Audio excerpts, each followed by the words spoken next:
on montre que des corsets de riches. Ces corsets qu'on voit dans les musées ne sont pas représentatifs. On avait une production de masse de corsets à l'époque. Ce corset était vendu comme le strongest, cheapest corset ever made.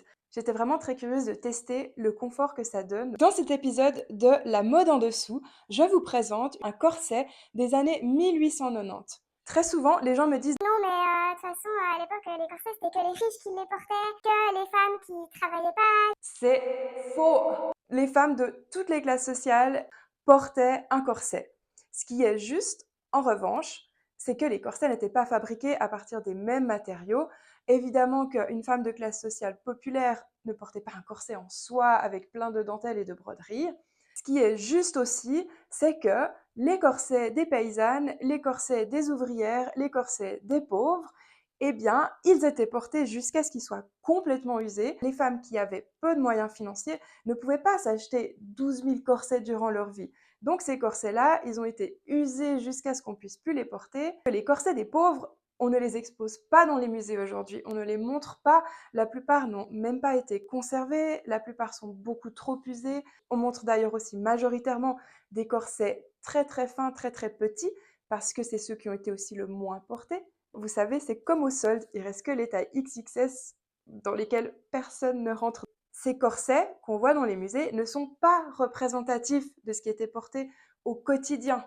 J'ai voulu essayer quelque chose qui ressemblait à ce que les femmes portaient durant leur travail quotidien. Dans ma Bible des corsets du 19e siècle, il y a un corset qui est surnommé le Pretty Housemaid Corset, donc le corset de la jolie ménagère. Pour faire ma reproduction, je suis partie du patron qui est proposé dans ce livre.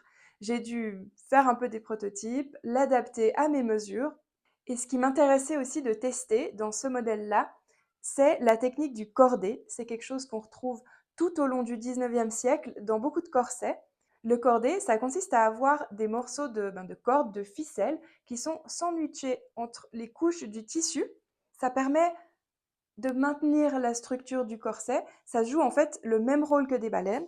Dans ce corset, il n'y a quasi pas de baleines, il y en a juste deux de chaque côté. On a aussi bien sûr deux baleines qui encadrent les rangées d'œillets de chaque côté. C'est uniquement le cordé qui vient donner au corset sa rigidité. J'ai utilisé de la ficelle de chanvre, c'est pratique, c'est naturel, et résultat, c'est super confortable. J'adore la texture, ça donne quelque chose de très doux, très mou, un peu moelleux, je sais pas comment dire.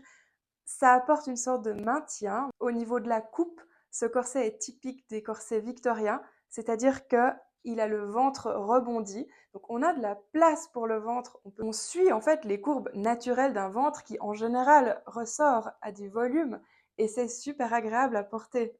J'ai aussi mesuré le tour de taille, donc mon tour de taille naturel qui fait 74 cm. Et ensuite, avec le corset, j'ai un tour de taille de 72 cm. Il n'y a que 2 cm de moins. Le but n'était pas du tout de serrer le plus possible la taille, surtout pas au quotidien, surtout pas quand on allait travailler. Je pense que je vais poursuivre cette histoire de tour de taille dans une prochaine vidéo. Dites-moi si ça vous intéresse. J'aimerais bien montrer un comparatif avec des corsets qui ont des formes et des réductions de taille différentes les unes des autres. Mais en attendant, j'ai du travail sur la planche. Eh psst! Si t'as envie de soutenir la création de ces vidéos que je produis entièrement seule et sans que ça me rapporte le moindre sou, tu peux par exemple m'offrir un café en me versant 2 balles sur mon Tipeee. C'est pas grand chose, mais ce soutien est super précieux, alors merci.